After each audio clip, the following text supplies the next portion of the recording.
Hey, remember when I came back to ShoddyCast and I made this video on Fallout 76 about how it was probably going to be awesome, maybe the best game ever made by Bethesda and in the entire Fallout franchise?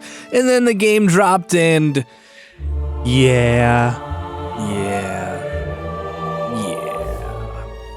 Oh well, so I was wrong once, sue me. You know, I didn't make that video because I was trying to be contrary to the skepticisms at the time. I just genuinely thought that Fallout 76 was a neat idea, and, you know, it still kinda is on paper. But regardless, I wrote it off almost immediately after launch because I was not personally enjoying myself all that much while playing it. However, it recently came to my attention that my editor, Tanya, freaking loves Fallout 76, and so has been playing it this entire time. And believe it or not, she assures me that it's actually fun now, so I did decide eventually to play it. But before that, I wanted to get to the bottom of what exactly happened with Fallout 76. Why was it bad? What made it better? Was there a story there to be told? And boy, let me tell you, there absolutely was. And the story? Well, I think it would help if we took it back to the beginning.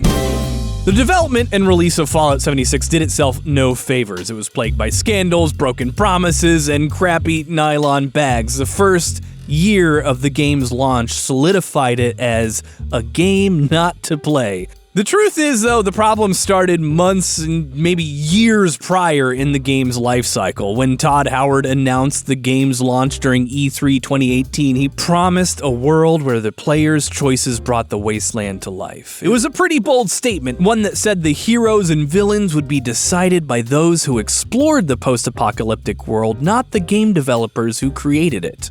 When the release date was announced a scant 6 months later, you could taste the hype in the air. Multiplayer Fallout had been something fans had wanted for years, but the system itself just was not capable of providing it. The chance to traverse the wasteland with your closest companions was just over the horizon. However, as is the case with a frighteningly large amount of AAA game releases, the truth just under the veneer of glossy trailers was not a pretty one. According to sources that spoke with Kotaku, the development of Fallout 76 ran an unsettling parallel to BioWare's ill-fated Anthem. Disconnected executives, long hours of grueling crunch, lack of proper compensation, unfocused direction, poor management, and goalpost shifting. These all worked together to create a miasma from which Fallout 76 miraculously emerged. And I just have to tell you right now, off the cuff, that Tanya wrote this script. This is the first script I've ever had Tanya write for me, and Tanya made me say miasma. Serious issues plagued the game even before it managed to limp its way to the launch date. Some could be attributed to creating a game in an engine that clearly was not designed for what they wanted it to do. Rather than altering the course and switching to a new engine, however, the execs pushed the dev team resolutely forward, despite the fact that it became more and more apparent that the creative engine just would not provide a simple, stable development experience.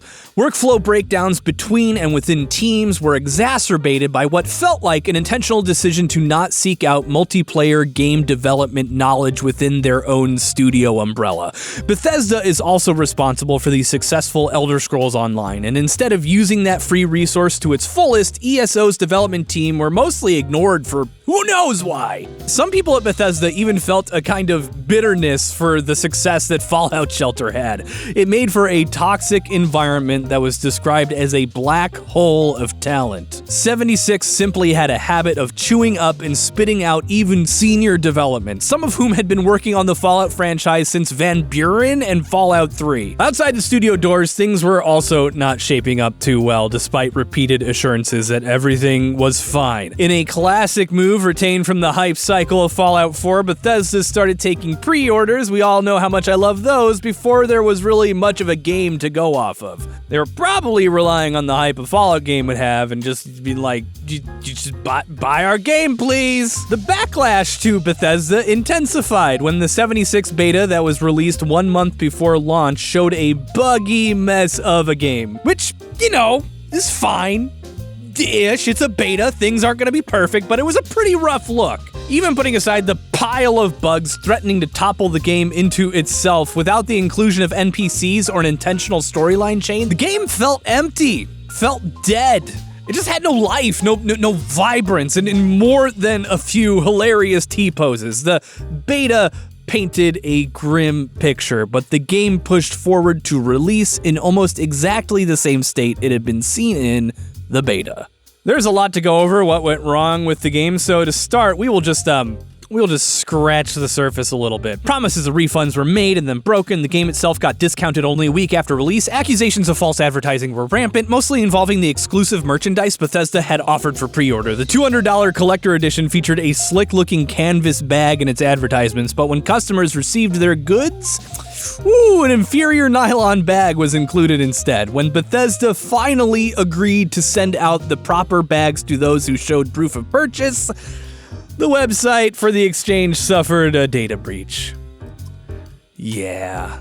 Next was Nuka Dark Rum. The release of the product was much later than advertised, and then when eager customers finally got their bottles, they realized that the glitzy Nuka Dark bottle in the advertisements had been totally misleading. Rather than a recreation of the bottle from the game, it was instead an overly large plastic shell surrounding the manufacturer's own brand of rum. It was hard to pour, looked unsightly on display, and it didn't even really taste very good. Then Bethesda introduced microtransactions in their Atomic Shop, igniting another controversy where Bethesda promised there would be no pay-to-win mechanics offered. Shortly after, pay-to-win mechanics were offered and are still on the store to this day. Not to be outdone, nearly a year after release, Bethesda announced Fallout First, officially adding a subscription model to the game.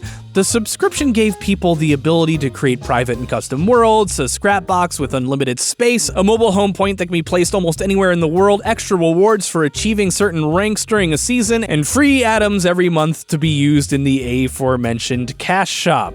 The game itself was harangued, thank you Tanya, by the same bugs and issues the beta testers, and as we will soon know, the QA team itself had tried to fix before launch. Player camps disappearing, stashes suddenly going empty, people able to grief players that didn't activate PvP mode, item duping, and loads of new bugs in every update the development team sent out in a desperate attempt to patch a sinking ship. Visual glitches were so prevalent that they almost became a feature. For over a year, the continuous scandals and bad news that surrounded the game solidified it in the minds of many as a game to just skip. Another promising title in the graveyard of AAA gaming. I called the fact that Fallout 76 launched it all miraculous earlier, but that is not quite true. That would imply that we didn't know how it happened, but in fact we know pretty well how it came to be. Despite the constant negativity and bad press, despite dwindling profits and lackluster sales, despite death threats, which come on guys, it's a video game, calm the hell down. Despite all of this, the team behind Fallout 76 pushed forward to bring the game closer to where they wanted it to be. That progress was bought with the mental and physical well-being of those that worked toward the goal relentlessly for months up to and beyond the launch date. From the twisted wreckage of the game's launch in the first year of online service on the backs of hardworking artists, developers, and QA testers, something emerged. Something playable. Enjoyable, even. It wasn't perfect, though, frankly, and Bethesda's open-world offerings are lovingly notorious for their odd bugs, but it wasn't broken anymore.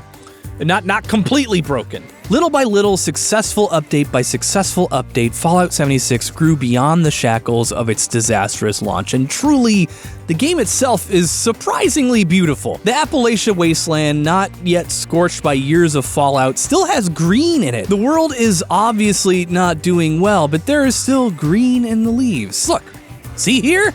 Green! And the dev team managed to squeeze out from the creation engine about as much as it could handle, and the results are gorgeous landscapes that just aren't present in other Fallout games. The lore is deep and rich, with lots of little nuances and stories to piece together from the remnants. This is possibly the only thing that 76's initial NPC-less launch did that was positive. The team still wanted to tell a story, but that story is piecemeal. It's found in scattered notes and still functioning terminals. The gameplay itself feels familiar yet different. Sure, there's still its janky moments, and some could be game-breaking, but it's no more than we've come to find acceptable. It's also actively being updated with multiple seasons happening a year, each with their own progression path and rewards. It's obvious that the team still cares about 76 and wants to see it live out its full life cycle. So what is the problem then? Even if the game used to be bad, we've shown that we're capable of forgiveness in the face of earnest progress. No Man's Sky is the poster child of a game release far too soon, but ultimately it did find its place after tireless work from the development team, and there's quite a few people who still like that game. There are also people who would never give it a try, and that is a valid response. No matter the reason, if a game is not for you, then do not play that game. And that brings me back to my editor, Tanya, because she used to be one of those people who would never try Fallout 76, but when she did finally try it, she found the great game that could have been something the community applauded instead of just being the butt of the joke all the time.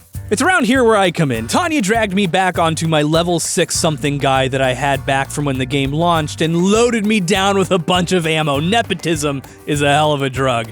I then spent the next several days poking around in the game, and it 100% for sure, definitely is better than it was at launch. I even got a little addicted to the gameplay loop of hunting for scrap, dismantling weapons, and building stuff up on my base. This is me. This is my little guy. This is my little scrap of dirt that I call home. The game is definitely more fun now, but that doesn't really solve the actual problem.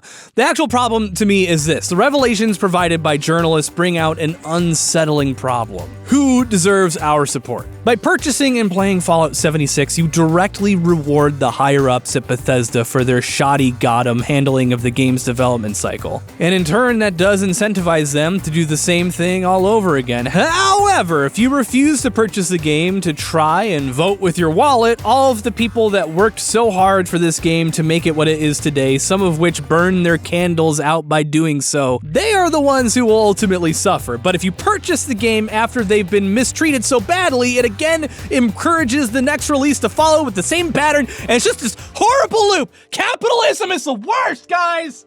I hate it! What do you choose? It seems like an answer that doesn't really matter in the long run, but to the people involved, it's everything. Do you punish the corporation for profiteering off the lives of those in their employ, or do you support the small guy while encouraging the big guy to keep doing what they're doing? It's a question that's becoming all too common in gaming these days. Ultimately, it comes all down to you, or whether our society collapses and we all end up in a post-apocalyptic wasteland, which would solve the problem ultimately.